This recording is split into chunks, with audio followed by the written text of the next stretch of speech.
Good morning, everyone. Welcome to our July 2025 Urban Updates. We have, I'm so excited. Like, look at how many people we've got here today. I would love for people to come off camera too if they're willing and interested. We've got a really great conversation today. We've got Kevin coming from Marion County Soil and Water, and we will be having a conversation about his garden, his demo garden that he's got in Marion County, and he'll talk about the legume cover crops for no-till gardens. So, Kevin, I'll let you introduce yourself a little bit more and take it away. Right. Thank you. Hey, everybody. Let me share my screen.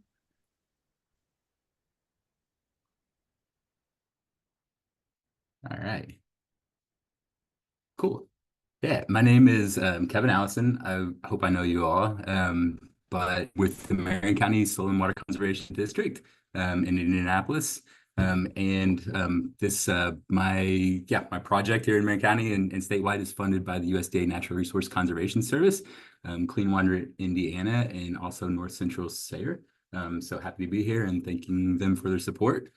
So today, yeah, I just kind of wanted to do like a update on the demonstration garden here in Indianapolis. So we've got about a 2,000 square foot garden on the northwest side of Indy. A lot of we have actually have hosted 9 workshops there already this spring, which is really cool. So I'm kind of just want to dig into what it looks like in July, and kind of like just some thoughts about like what's going on out there in relation to soil health practices and conservation. So I'd welcome like any questions along the way for sure. So yeah, with that, I'll just kind of dig in. There might be just a little bit of lag between like my slide changes and what I'm talking about, but I'll try to take pauses so we can accommodate that. So I kind of wanted to start with, Kevin. yep, Oh, I was just gonna ask, if you were gonna do a screen share, but I see, yes, got you're it, jumping around. got it. Can you see the crop plan? Cool. Yep. Okay, so yeah, if you go to Marion County Soil and Water's website and scroll down to crop rotation, you can actually access this on Google Sheets. There's also PDFs of my crop plan from 2025, 24, and 23. So currently we are right here, right? And oh my gosh, it's already July. Wow, right? So you can see where I've kind of highlighted. So these are my beds here on the left. Like I've got 15 production beds. From labeled them A1, A2, A3, A4, A5, A6. B1 and B2 here are wildlife plantings. And then C6 is a compost area. And then the other ones are 15 production beds. So they're about 25 feet long each and about 36 inches wide. So kind of just replicating that market farm style. And you can see here that I'm very cover crop intensive, right? So like these winter killed cover crops are coming in plot A. They die, and then I pretty much rake the mulch off the bed, add some compost, and go to early crops. So that's where spinach, beets, carrots, onions all get planted after winter killed cover crops. If you come down here, you can see like biomass cover crops. And by that, I'm referring to like cereal rye mixes mainly. So just like big bulky cover crops that survive the wintertime, start growing rapidly in spring, April, they start getting really tall, and then I crimp or cut them in about 25 days before I need to plant the next crop. And if necessary, which usually necessary, like I'll tarp them just to make sure I ensure that they're dead and gone. And so yeah, like tarp for 25 days, and then we'll plant like sweet potatoes, for example, or tomatoes down here in C5.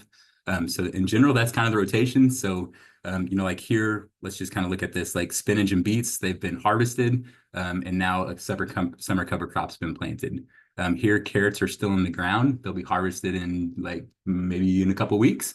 And then I've got planned a summer high biomass cover crop of like sorghum sudan grass and sun hemp. Which we'll take a look at some of that. Onions, they're still in the ground. They're going to get harvested. Like they get like the whole plant gets harvested, right? So it kind of leaves a bare bed, and that will be set up for carrots. So the carrots will replace those after the onions come out. There's garlic that'll be harvested, and then a round of buckwheat, followed by fall spinach and beets. You've got like a high biomass cover crop in plot A1 that was tarp for 25 days and then seeded squash into it. After that squash is harvested, I'll plant like a winter killed cover crop, which then gets weed whacked in like October, and garlic will be planted into that cover crop. So yeah, B5 and B6 are legumes. Those got tarped, and then a round of beets were planted, which will be followed by a high biomass cover crop like cereal rye. And then yeah, on and on, right? So I guess I'll just finish it out. High biomass cover crop in B4 and B3, followed by sweet potatoes. Those will be harvested in like September. And then that'll be set up for another cover crop. So I might change these cover crops, what they actually are. It's about like pretty soon I'll be looking at like next year's rotation and saying, okay, like which bed will I want to plant my sweet potatoes on next year? And once I choose that, then I'll like target that with the cover crop that I like to plant before sweet potatoes. So, which is like a high biomass cover crop. Um, yeah, the tomatoes and pepper, cereal rye will be followed by legume, and on and on. And I guess maybe one last one, the C2 would be these were actually carrots last fall. So they didn't get a cover crop because it was just like really late when those were harvested. And those got one of those beds got planted to snap peas in the spring, and the other got planted to spring high biomass cover crop, which is like oats. So just like, oats are cover crop that's going to like leave roots, it's going to be like it's got some biomass, to be considered. It's not really like a super tender crop. So spring high biomass cover crop that got weed whacked and tarped, and then a summer high biomass cover crop planted into it. So something like, yeah, the sort of swinging and grass and sun hemp. So in general, that's just kind of the way I work the rotations. So we're right here in this story. So with that, I'm going to pull up this slideshow here. Give it a second to pull up. What you're going to see here in probably a few seconds is that whole plot A. You notice that it was a winter killed cover crop. So this is just like the mulch in March. This year it got like really good weed suppression. Usually I'm looking at this and like seeing chickweed like pop up in between, like the oats, and I'm like, okay, let's tarp it in March. This year I actually didn't have to do that, which was cool because the weed suppression was good. And I think that comes after just that constant rotation of, tarp, untarp, mulch, cover crop, just and being really cognizant of making sure no weeds go to seed. I think that's a pretty crucial part of it too. So that constant kind of improvement over the last 7 years, 8 years has led to reduced weed pressure, which I'm pretty excited about. So on that plot, the oats and peas were raked to the walkways. And I know we've talked about this before, but like those tan collar mulch, like straw or oats, or even they kind of cool the soil, which is a cool thing, but also our seeds need like vegetable seeds often need higher temperatures to germinate.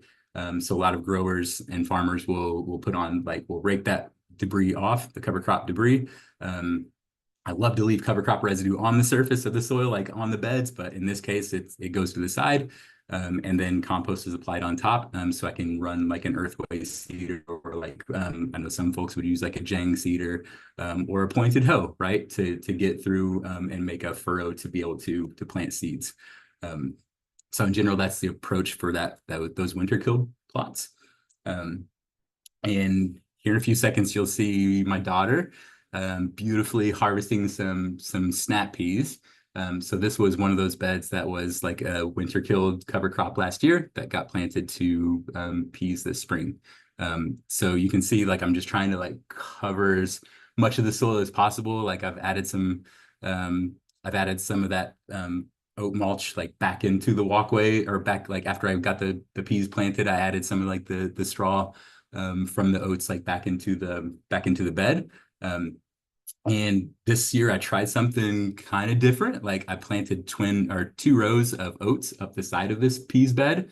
I'm not sure I'd recommend that. It's kind of hard to harvest, as you see her like struggling to get across it. So on a production bed, like maybe not. And I also think like, you got to think about like production in terms of like what a crop needs. And I think peas need airflow. So, like that's just thinking like, they've got these like 2 big oat rows on the side, like that might like decrease airflow. I did it because I just thought it would be neat and like more roots in the ground, right? Like instead of having like the shoulders of the bed being bare and no roots growing, I figured I'd try to try to take a crack at growing some oats on the side. I'm not sure I would do that again, but I might. It was kind of interesting. Um, so yeah, this next picture like looks like this is what that looks like. You know, the garden a couple weeks later. This is like late April. So I've left a lot of on the borders. I like to leave like crimson clover growing because my native planting for wildlife and insects, pollinating insects hasn't really started super blooming yet. But those crimson clover like on the borders like are start really like leaving as much crimson clover and cover crops kind of on my borders as possible, just to bring in those early insects. So yeah, that's the A plot. You can see that it's all like you know, the cover crops the oats and peas have been raked to the walkways, and compost has been added, and this is seeded to beets. So this is like seeded to beets here. That was seeded to carrots, not germinated yet. Back there is onions and garlic. So that's like the winter kill plot, and you can see these monsters looming in the background. That of course is like cereal rye. So these will be that's the one that's going to get crimped. Like probably like this was probably crimped shortly after this picture was taken, and then tarped for 25 days and then pulled off and planted as sweet potatoes. Um, Here in about 5 seconds, you'll see like another picture. This is just like another shot of that garden at this time. So this is like yeah, probably early May, with the cereal rye in the back. There's the pollinator planting, and then yeah, we've got this row, all these winter kill cover crops. This up front, like I'm not sure if anybody's ever planted sorghum Sudan grass, but I plant this along one of my borders just as like a windbreak. This is actually last year's sorghum Sudan grass that I like broke in half, like after it was dead in like October. Like I actually like broke it half and kind of like folded it over, and it made a fence of sorts. So I actually reseeded that to sorghum Sudan grass just so it will yeah, start growing again and give me another windbreak. Also, like the plot next to me gets weedy, so it kind of, and like sometimes they grow really tall over into our plot, so it's kind of like a physical break as well. So yeah, in those oats and peas plots, that's spinach coming up. So this was seeded with an earthway seeder. Again, you could use like a pointed hoe to get your furrows. Some people would transplant into that, which is great and even probably easier. So this year I chose to do four rows just because my beds were a little bit wider, and I felt like I could get one more row of spinach in these beds. And then the beets were planted on the other half of that bed. Both of those are goosefoot. What a strange family name. I think there's another family name for it, but those are, you know, those are spinach and beets are both in the same family. So I keep those on the same bed, just to make my rotations easier. So next year, those will get rotated to a different bed. So just trying to keep all my families or trying to keep families to a bed. So it just makes rotation easier. Okay. So after those were harvested, so you harvest beets by pulling the whole beet out, right? Spinach you cut at the bottom or just like take the leaves off. So one thing that's interesting is that the beets, in transitioning to that summer cover crop, the beets didn't really need tarped because they were removed, right? Spinach, actually, when you cut it, it regrew like 2 or 3 times. So spinach, there was 2 cuttings taken off. And then that third cutting, or that third, after the second cutting, the spinach started to grow again. So if I would have planted a cover crop into that, the spinach would have kept on growing kind of with the cover crop. And it may have like, yeah, I guess that would have been fine, but it kind of maybe would have drawn nutrients away from the cover crop. I don't know. I just wanted a really good cover crop stand.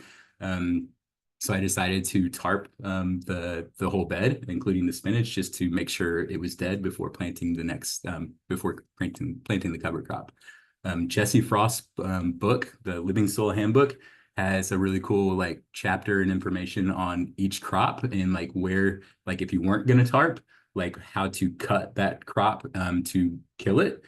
For example, like most of them are like cutting really low, like at the base of the plant. Some of the crops, like maybe even spinach that likes to regrow, you could actually cut like maybe just a little bit under the soil surface, and it just tackles that growing point better, so it wouldn't regrow. So if you're not using a tarp, I'd recommend and like wanting to flip beds faster without a tarp, and wanting to terminate that last crop, I'd recommend Jesse's book to take a look at how to do that. So yeah, that last one was planted with yeah, after the beets and spinach came out, that was planning to do a sorghum sudan grass blend with like actually this was the first time I've actually purchased like a pre-made blend. So it had like 10 different cover crops in it, which I'm excited about. Um, so on another bed, this was second round of beets.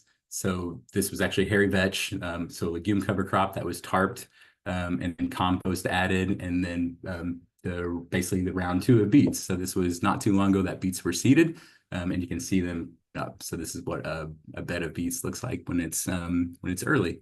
And I did yeah, learn my lesson this, like if you want bigger, thicker beets, like thin, make sure to go through and thin. I think that's why a lot of growers do transplant, because they can get their spacing right without thinning, because it does take a lot of time to thin these beds.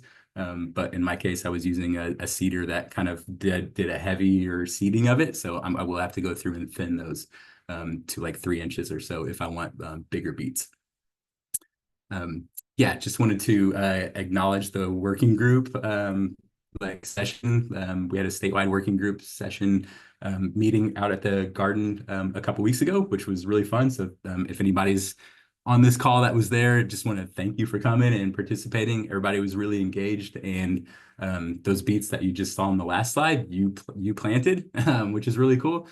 So yeah, this is just our workshop of like getting hands-on and actually like, yeah, planting it. So yeah, again, props to those who came and enjoyed themselves. I had fun. Kevin, can I Yep, ask a question on behalf of Terry? For the absolutely. sorghum Sudan grass fence you mentioned earlier, how did you terminate that? Um, so it died during the winter time. So it actually like died itself. If I would have added like different cover crops in there, like I may have like had to rethink that. But like yeah, it was just it was just sorghum sudan grass, and it died during the winter time.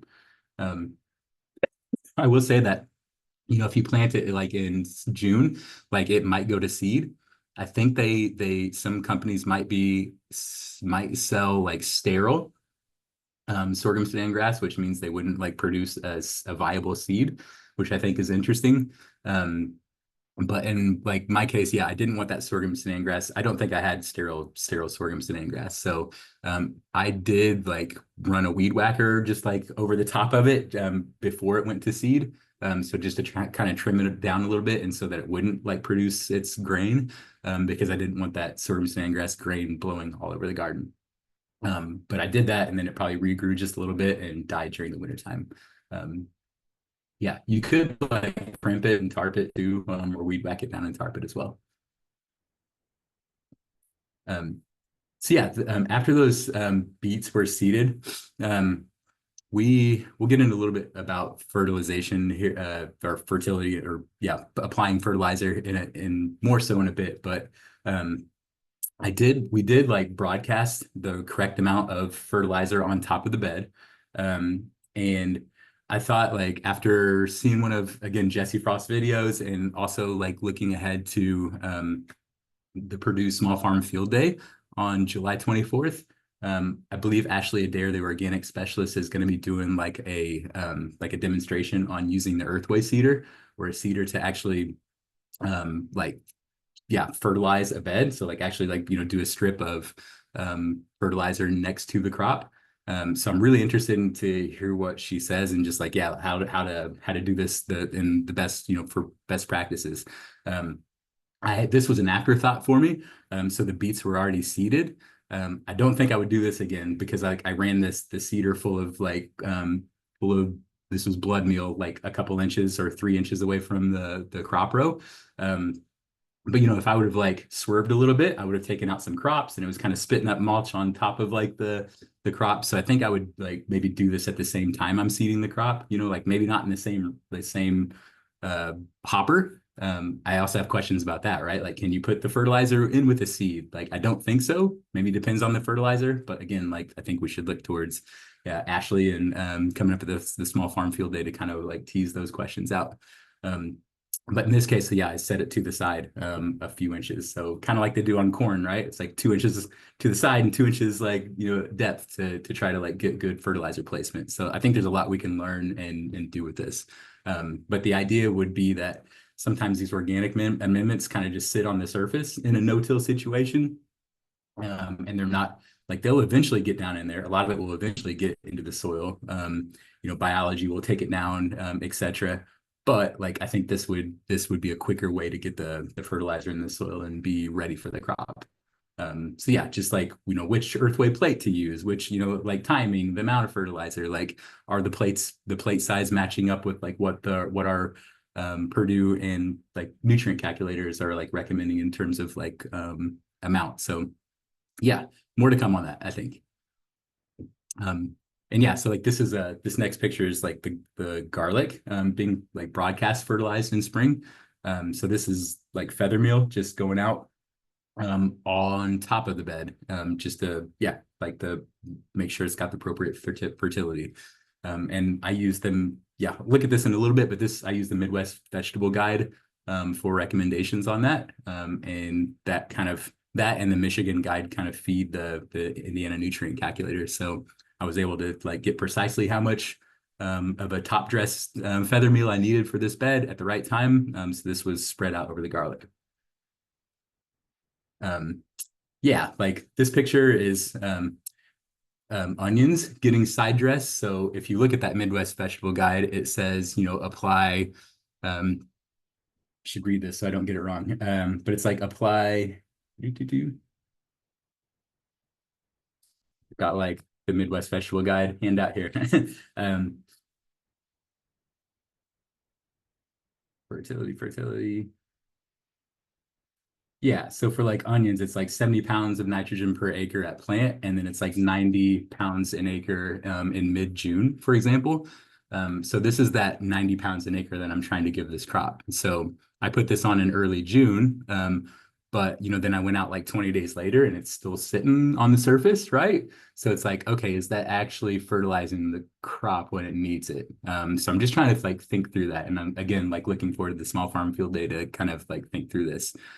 Because that feather meal wasn't really getting down into it as quickly as I thought it could. So, and that's probably variable, right? Like rains, all the things, etc. So this is like June 14th, and I'm starting to think, okay, well, if I'm wanting to side dress this with 90 pounds of like feather meal or blood meal, like how do I do it? And I noticed, and this is very year to year, and like your timing on your onion planting, because sometimes June 14th, like the leaves might be already like crossing the, right, and you can't push an earthway seeder through there. But in this case, like I probably could have, right? Like there's space enough that I could have driven that seeder through. So where's the next slide? This is like a week later. You can see, or you will see in like a few seconds, you can see like the onion like vegetation is starting to cross, and I would have like destroyed that crop if I would have tried to push the earthway seeder through. So I think like being cognizant of the crop and just like when we can actually side dress and like when's the need for the side dress. So in this case, it's early June. So maybe I'm like looking at the 1st of June, right? And seeing that onions and like making sure like it's not the leaves aren't crossing yet. And just, yeah, choosing the right time to push that seeder through. Any questions on onions and fertilization? Cool. So, I was just thinking a little bit more about the feather meal and what you were talking about, and I'm wondering if it really does have an effect in that, right? Like it's only 12% nitrogen, and there's just so many other materials in it. Maybe the nitrogen's getting in the soil, but you're just seeing like the other parts of it at the soil surface. Yeah, great question. I don't have an answer to that, but yeah, great. Like, yeah, I'm like, I wonder if there's like studies out there, right? Like what research has been done like on that, and like, yeah, good point. Because I've toyed with that thought too. Like, yeah, I've got a intern, like a Purdue intern's kind of visiting the garden and doing soil testing. I think Purdue was, yeah, we just recently talked about Purdue, like maybe looking at these systems, like maybe that's something like one of those nuances that can be looked at, right? Like broadcasted amendments, like how fast are they getting down into the soil and organic systems, like organic no-till systems. I think that's pretty cool. And like, or yeah, just be a great thing to know more about. So moving on to like high biomass cover crops. Yeah, this is like something that I think I'm liking, but like this is cover cereal rye in the spring, and this year I decided to, on a couple beds, to actually not do a strip down the middle. I usually blanket the entire bed with cereal rye, which I did on a couple beds, and I do like that. But this year I decided to do a couple, that's actually 2 rows on the right shoulder, 2 rows on the left shoulder, and I left the center blank. Actually, not true. I planted legumes there, which I thought would have been a great idea. And I still think it's like, that's what I'm going to do. But this year, my legumes died during the wintertime. Lesson learned, cold winters can kill legumes, right? And I think this year I'm looking at cover crops. Like when I go to purchase the cover crops, like if there's 2 varieties, I'm looking at the legume that has like more cold resistance. It's like that's more cold hardy, right? So because I do want those legumes to survive. It's like in this case they didn't, as you can see. So I just like covered it up with mulch, that center row, which worked as well. I actually seeded like a spring cover crop of flax and phacelia in there, which kind of grew just a little bit. Although they kind of got leggy and were shaded out by the cereal rye growing on the sides of it, but that's okay. So yeah, that worked out. I think my goal there was just to like have an easier planting strip. So in the spring, like it would just be easier to like seed or transplant into those beds. I still got tons of mulch and biomass like for mulch coverage with the cereal rye, but it like made it just a little bit easier to plant into. So something to consider or try on a bed if you're up for it.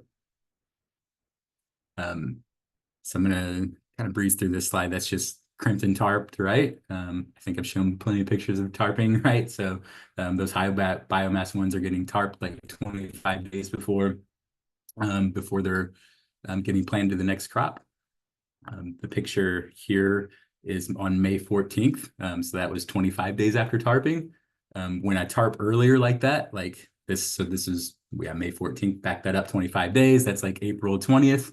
The cereal rye wasn't huge then, so I didn't get as much mulch as some other beds that I left the cereal rye grow longer. For example, sweet potatoes are getting planted like late May, so I can let the cereal rye keep growing.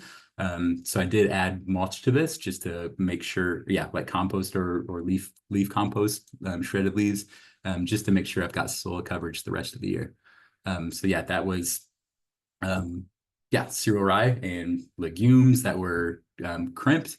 Actually, like in the back, this is hard to see, but this is like the tomato and pepper and basil row. And back here on the peppers, like I actually weed whacked. I like both ways. I like crimping and weed whacking. Like either way is fine. I will say that like if you weed whack and you've got like a tender crop next door, like lettuce or something, like you might get cereal rye like debris all over the place. So that's kind of a consideration, right? Like just weed whacking can throw that stuff everywhere. If you had like a flail mower, like on a market garden scale, like that's like a really nice thing to have, right? Because then you can just like flail mow it and keep all the mulch on the bed. Over here, like I didn't tarp this part. I wanted to leave some. So this got crimped and tarped on the right, and I had like a row of the cover crop I just let go because I wanted it to stick around for workshops to show people what cover crops look like. And this is the hairy vetch that's going to starting to make seed. So you can see these little pods hanging off. Those are green seed pods, and eventually those will turn brown and the seed gets hard and viable, right? So this was like cutting it way too close to my compost pile for letting like cover crop seeds go to seed. So right after I took this picture, I put a tarp on it. Like I didn't weed whack it because I didn't want to blow this potential seed everywhere. So I just tarped it. But I think like another call to action would be to like, I think we need training. Like I would love training on like, when is actually that seed viable, right? For like oats and things like oats, hairy vetch, like I would love to know like when that pod actually turns to a viable seed. So maybe we can look at that in the near future, like just getting trained on like, what those stages mean of growth. So this is actually like a perfect time to like, to like weed whack that cover crop. Like you probably wouldn't even need a tarp at this stage because it's in full flower and it probably won't regrow. At any rate, that was tarped and killed, but I just wanted to show you what hairy vetch looked like as it progressed. This picture is sweet potatoes. And Yeah, so that was again, we're in the high biomass like beds, right? That was this is cereal rye that was pushed down, tarp for 25 days, tarp off, and then I added like leaf compost, leaf shredded leaves on top, and then planted sweet potato slips in one every foot. Um, this is the Purdue intern, Janaya. Props to her for helping in the garden this spring. And this is us broad forking that bed. So after the tarp was removed, this is new to the garden this year. Like a lot of farmers and growers that we work with, like do broad fork. I've broad forked like with a littler fork occasionally over the past like 5, 6 years. But I've not really broad forked. Like we just got a broad fork for the garden. And it's like a heavier duty, wide 12-inch tine thing. So it's just like, yeah, like just kind of rocking back a little bit, getting it into the soil, rocking it back a little bit, and then pulling out, but not flipping the soil. It is a form of tillage, right? It's fracturing the soil, but it's not super heavy tillage, right? Like the soil seems to stay in place.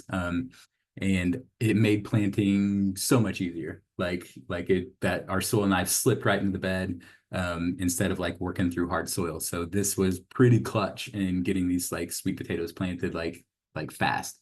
That broad fork can be a hard tool to use, right? It can be heavy, but like after it's used, like it makes the planting a lot easier. My hope is to like use it for a few years and then like see hopefully like compaction is reduced, right? And so I don't have to use it anymore. Kind of just, yeah, again, like we're always trying to reduce tillage, but I think this is a pretty good intervention, like a hard clay that's not getting tilled. Like, yeah, it's a good way to kind of alleviate that compaction and it's like very much help plantability. So yeah, that's hopefully you can see the next picture, but it's of Janaya like transplanting a sweet potato slip. And yeah, so that was just like soil knife in, a little wiggle, soil knife out of the soil, put the sweet potato slip in, and then kind of press the soil together to get good contact around that slip. And those plants are doing super well. One thing that her and I are doing is like doing penetrometer readings through the year. So that broad fork it's been interesting, like super interesting. Like she's taking like basically seeing when that penetrometer, which measures like pounds per square inch, like basically compaction, like how much pounds per square inch does it take to get deep into the soil. And she's taking the reading when it gets to 100, like what depth does it take to get to 100 and what depth does it take to get to 200. I've done a lot of penetrometer readings and like sometimes you'll hit 300 like within like 3 inches, on some sites, just like hard compact soil. The beds that didn't get broad forked were definitely that hadn't been broad forked yet, had like more compaction, but we're still doing okay because of like this soil health system. But when I did broad fork, like I was like we weren't hitting like 100 or 200 until like 22 inches down, which is pretty awesome. I think that's like like roots are going to be able to like dive deeper. Water is going to be able to like drain better. I think it's just going to be like potentially better for the soil. So it's interesting that like the 12-inch tines were alleviating compaction at 22 inches too. So this was only like one. Yeah, we've only done like one analysis, like one measurement so far of the garden, but it's going to be interesting to see like if we're going to do it again like later in the summer and then like again in the fall. Just try to keep records of like how how the compaction is changing. But again, plantability is pretty great after this. So okay. Moving away from high biomass cover crops and just maybe some random stuff. Like this was a bed that was turnips. Turnips got harvested. You can see these turnips, like you take the whole plant and it leaves a bare bed. And then there were some like little weeds in there. So again, it's like making sure that weeds are out of the bed, like always like be scouting like weekly, make sure there's like not like crabgrass, like, encroaching on your onions and just, carry your soil knife or like a stirrupo and just be cognizant to get the weeds out. So in this case, the bed was pretty weed free, but I did get what was there. And then like, yeah, basically taking the earthway seeder and putting buckwheat in these beds. So this spring crop is followed by a round of buckwheat. Excuse me. So yeah, this is the buckwheat coming up. and that will probably be flowering in like 5 to 6 weeks. And then that'll get terminated probably by weed whacking, maybe tarping, and then tarp off, and we'll do like a fall crop or a fall cover crop.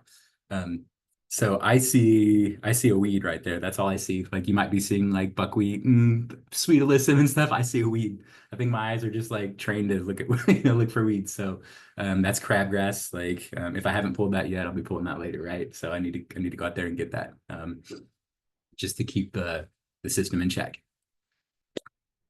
Okay. So this is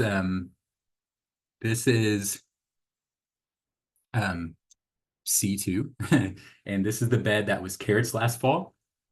And it was too late to plant a cover crop. I say that like, gosh, I probably could have planted cereal rye and just like seen what happened. And then the spring, like it probably would have like, started coming up and everything, and it would have been fine. But I looked at the cover crop seeding windows, and it was already out of some of those windows that it was late, and I don't think I would have gotten that much growth. So I did just mulch these beds after carrots.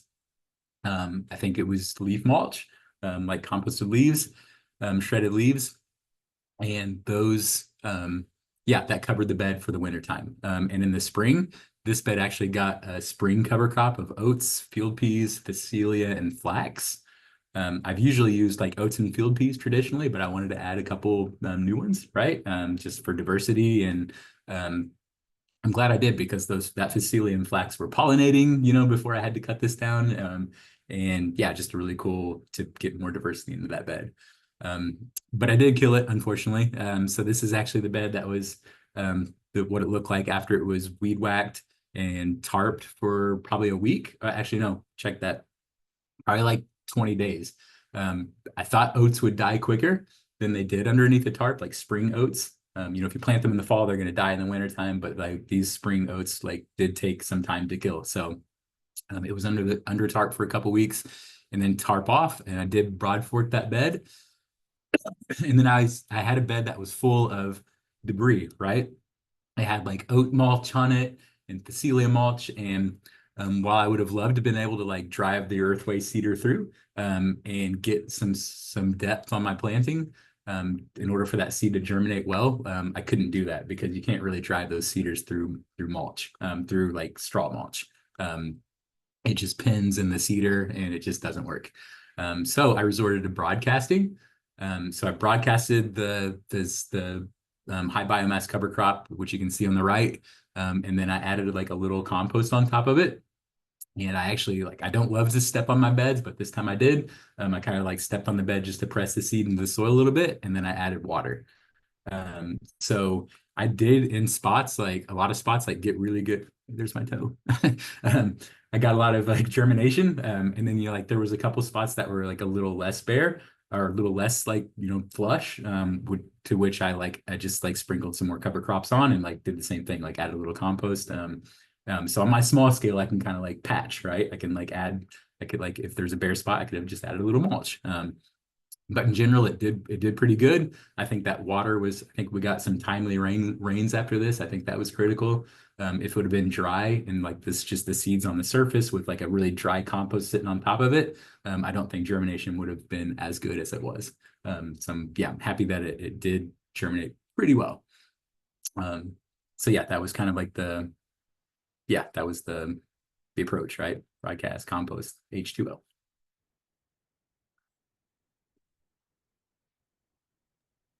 Kevin, just curious, what was your germination rate, the way that you did that? Did you say estimation, obviously? Yeah. Ooh, that's hard to say.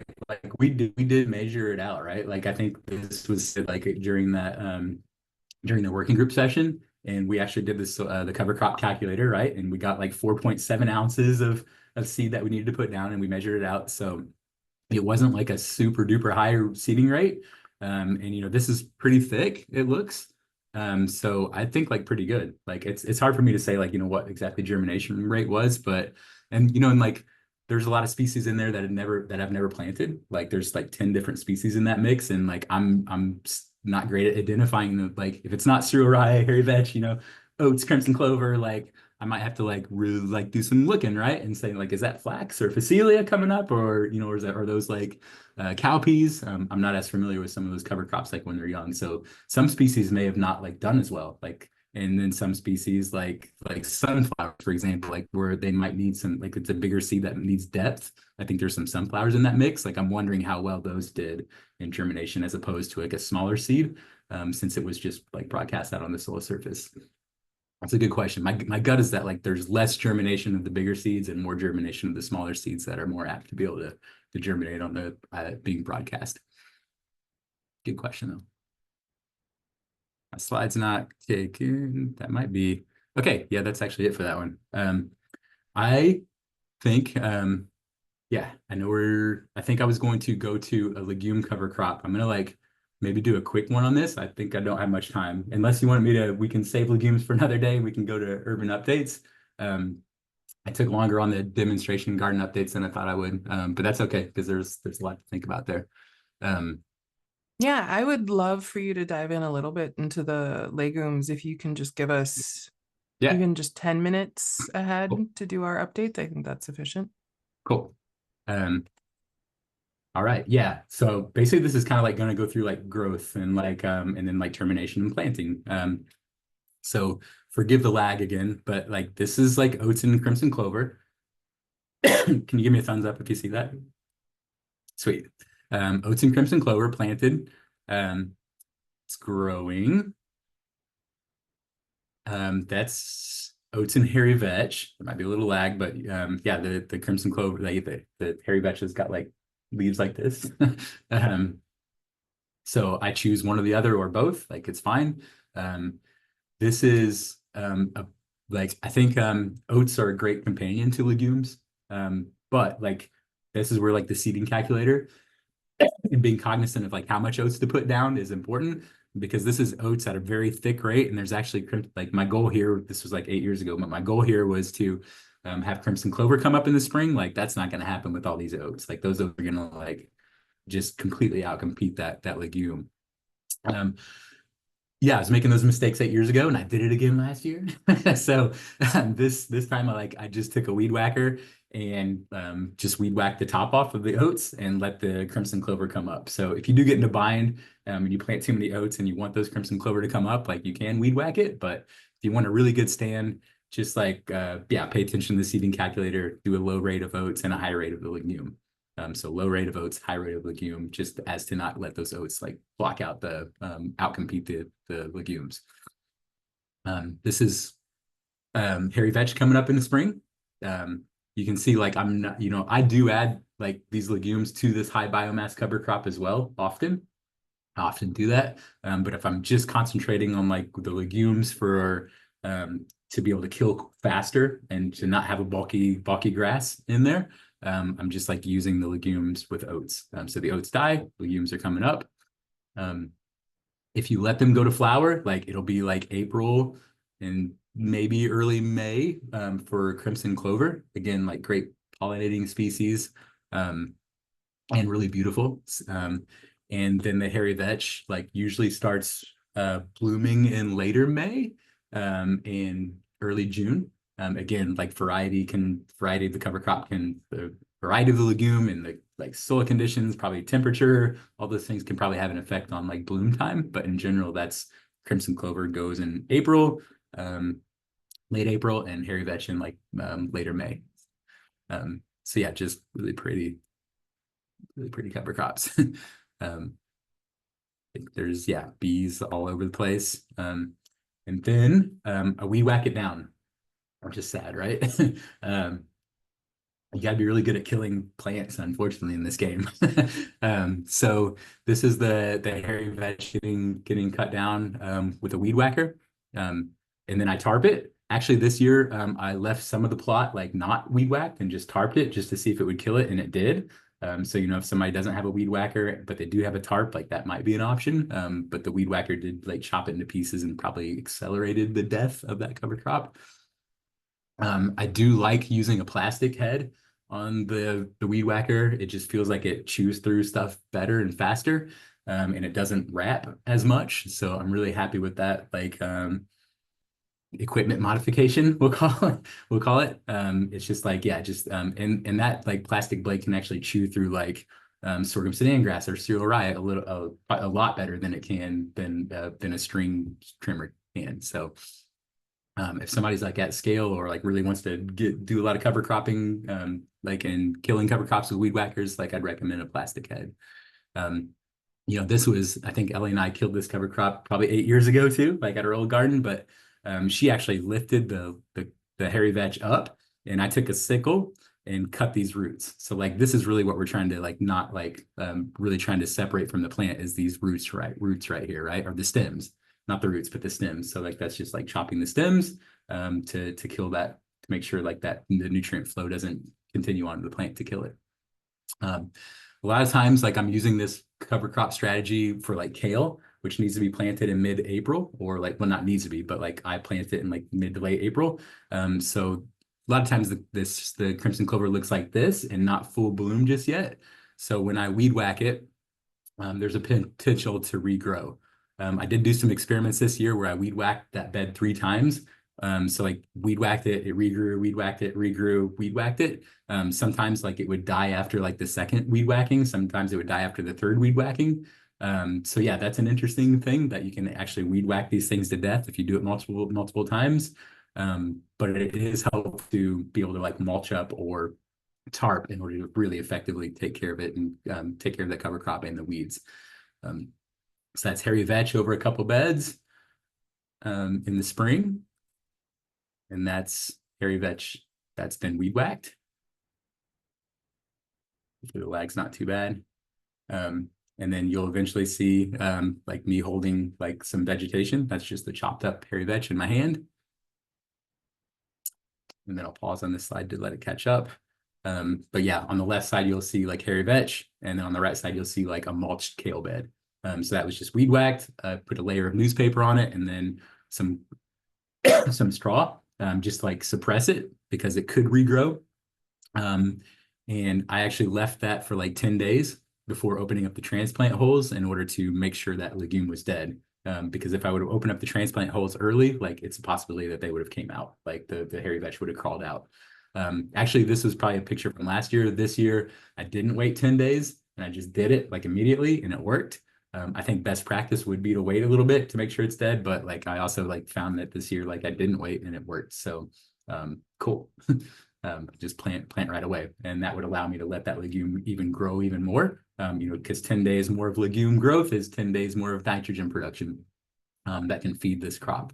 So you can see the newspaper on top of like there's a dead cover crop. There's maybe a little bit of compost. There's a newspaper, and then there's like straw, and then the kale transplant. And I find that works like really, really well. This slide is, you'll see the kale, like this year I chose to, instead of using straw to top it off, I used like shredded leaves. That also works great. So yeah, like I think both ways are fine. Or you could use like compost and then straw. But the idea there was that crimson clover is going to like decompose pretty quick and leave a bare bed. So I just needed to like mulch up and make sure that cover crop's dead. So that's, yeah, that's the kale coming out of it. And it's looking good still. That's like the bed that I haven't really weeded this year, which is great because it's just sealed. Weeds are sealed, moisture's trapped, and the kale loves it. If it's a bigger plot that I'm not mulching up too much on, I'm like tarping it. So there's like the hairy vetch that's been weed whacked and then a tarp goes on. You don't really need to do it for, well, yeah, best practice is probably like, well, until it's dead, right? Like, I know we say 25 days for cereal rye, but like the legume seems to be a faster kill. So like it usually takes like, yeah, I've seen it die in like 12 days. But yeah, just make sure it's dead, right? Brown and dead. This is after the tarp comes off. I added compost on top. I left like a check strip here on the right, just without compost. But again, that legume decomposes so fast that it's going to leave a bare bed, which I don't want. I need like the soil health principle of soil coverage. Like it's super, super important to me, just to keep the tilth and keep the moisture and keep the microbes like flowing. So I ended up going back and like, heck with the check strip. I'm putting some mulch on because I don't want that little piece of soil frying under the hot like August sun. And then like sometimes I'll do like sweet corn after that. So this is like dibble holes for sweet corn. And like there's still experimenting with how best to plant into this afterwards, but I think that's a pretty good approach, just using like a dibble like every 6 inches to get the corn in.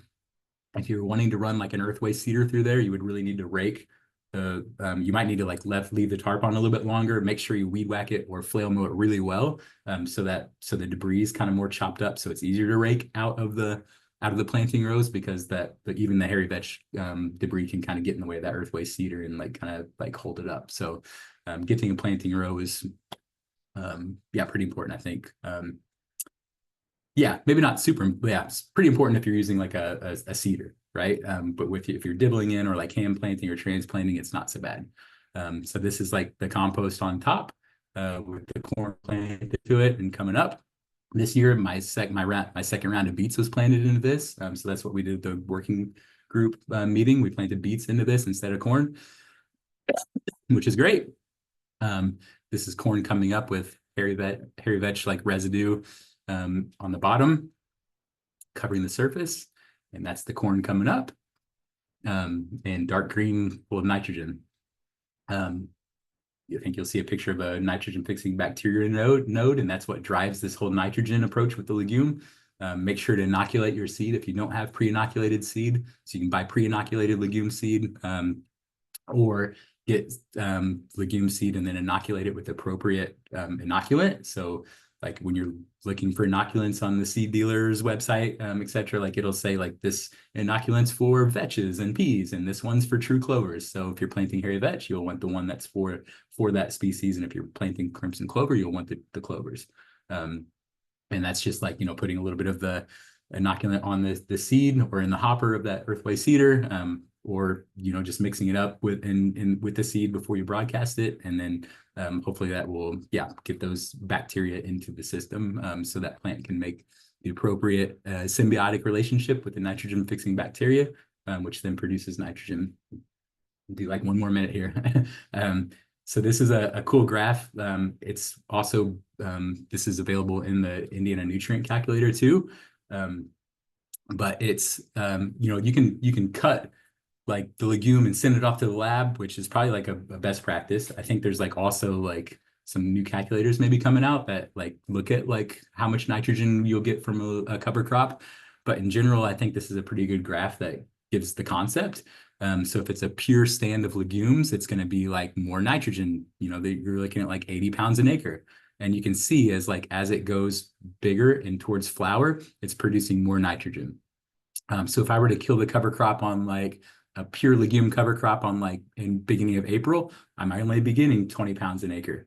Whereas if I let it grow up to like bud stage, like it might be up to like 80 pounds an acre. Sayer managing cover crop profitably, I think, has a table that kind of like shows how much pounds per acre would be like for each species. So like whereas hairy vetch might give more than crimson clover, so you can kind of factor that into that too. I would encourage like studying that table and just seeing which ones have I think hairy vetch might have a little bit more than crimson clover, but crimson clover is at the bud stage earlier, right? Like it's in April, so maybe if you're planting kale in like May 1st, maybe you would choose crimson clover because it's already going to flower and producing more nitrogen than hairy vetch. While hairy vetch might be more useful if you're maybe more productive in terms of nitrogen if you use that before sweet corn, and it's like May 1st before you terminate it.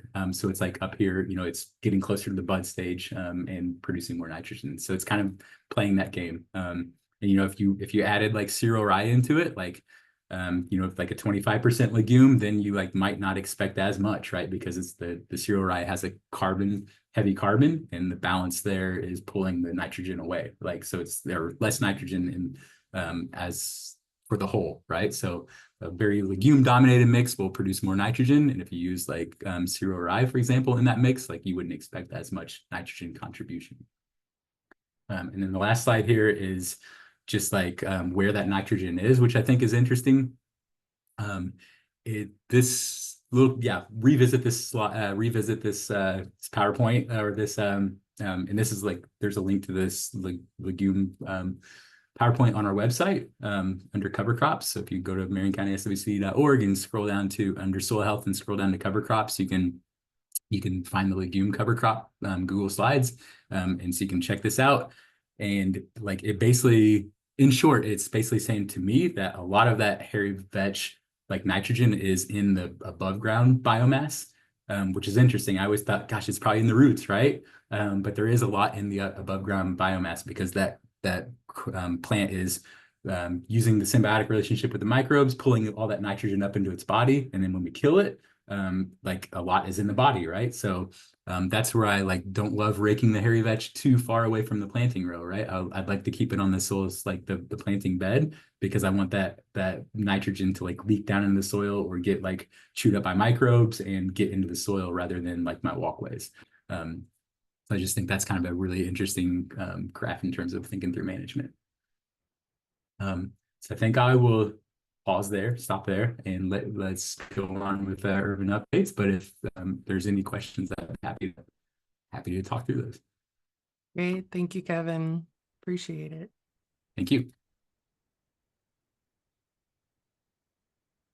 All right.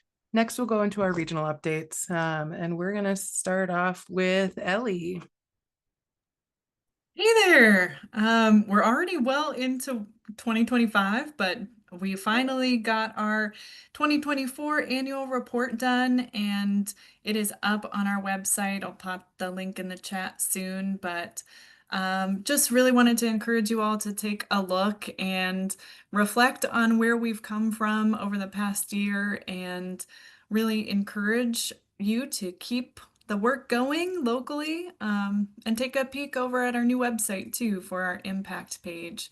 That's where the annual report lives, and just a lot of beautiful photos of what we've been up to out in the field, meeting with farmers and partners across the state. That's it. Great. Thank you, Ellie. Next, we'll have an update from the Northwest. Tanvi. Hi, everyone.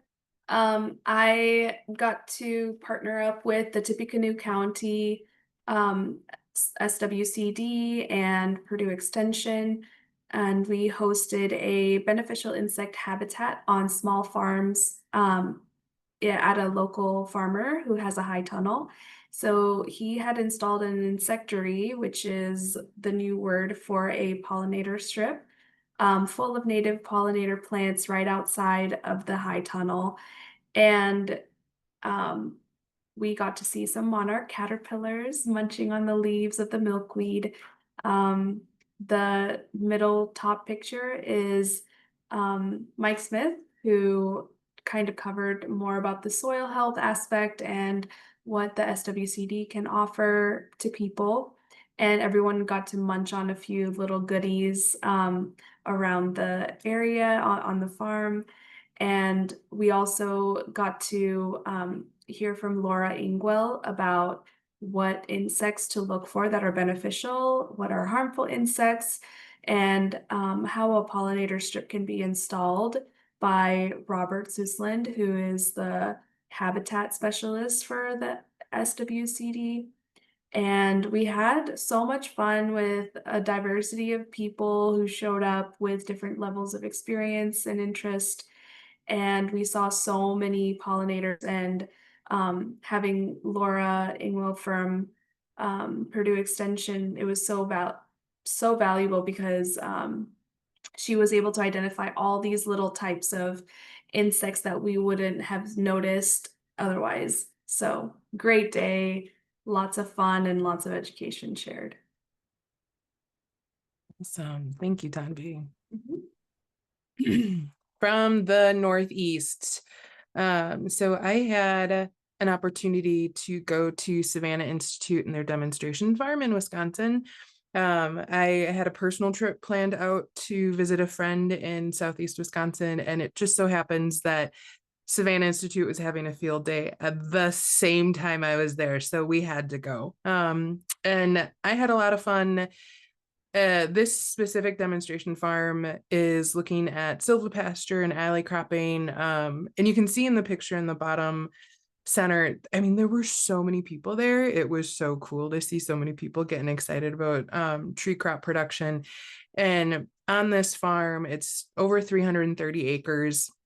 And it's been conventionally farmed up until about 5 years ago, and they've been transitioning into the tree crops, and they have hazelnuts and chestnuts, and they have elderberries, and they do alley cropping with potatoes and other root vegetables mainly. But they move through sheep and cattle. And it was just really inspiring to be in this space and to see it. And also from Northeast Indiana, I was just so stinking excited to see hills again. Like it was wonderful, really magical experience. And I'm really glad I had an opportunity to go there. Next, we have the Southwest. There we go. I think I'm on there now. Yeah, Hi, gotcha. everyone.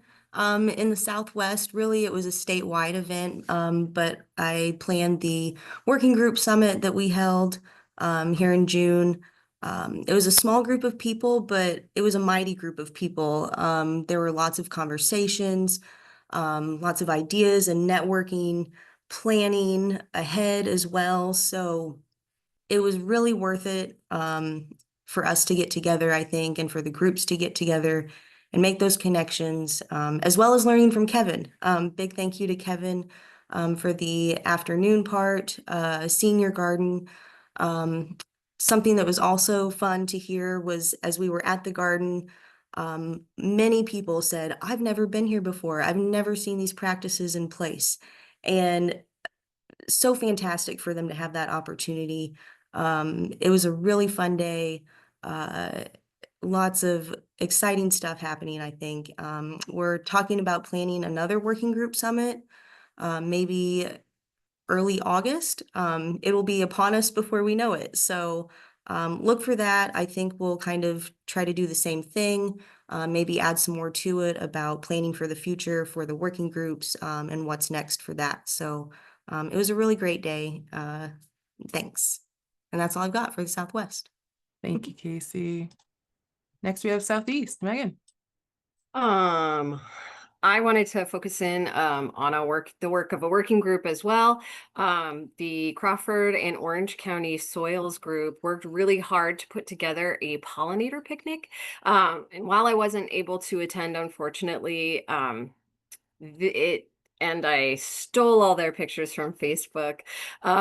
It was a wonderful event, attended by kids and families, where members of the working group shared about the importance of pollinators.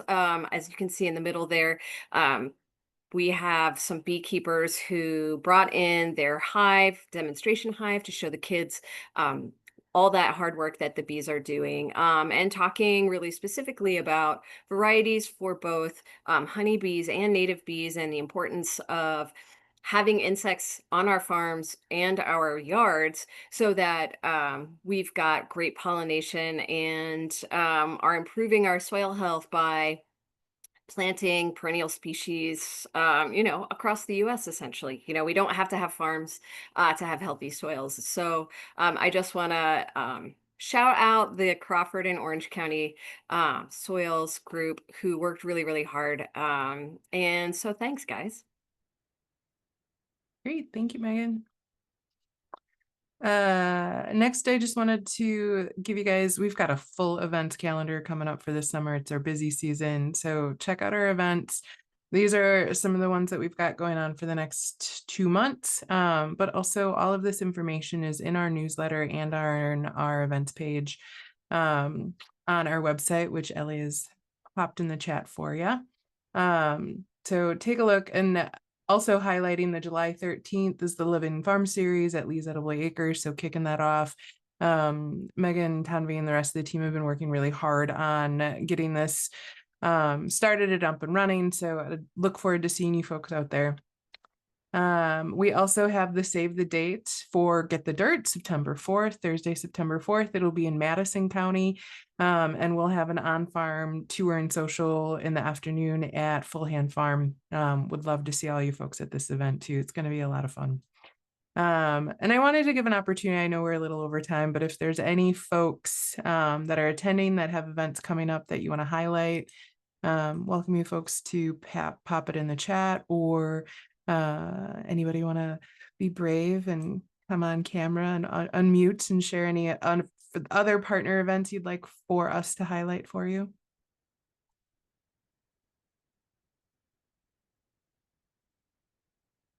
It's always so awkward waiting for folks, isn't it?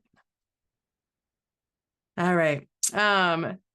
If you guys have anything too, we welcome you to send it to us so that we can put it in our newsletter, share on our socials, do all of that for you folks. So we appreciate all that you do. And our next meeting is August 6th. Our topic and speaker are to be determined, but we look forward to seeing you folks there. Thank you so much. And I hope you have a wonderful week and a short one too with the holiday. Thanks, folks.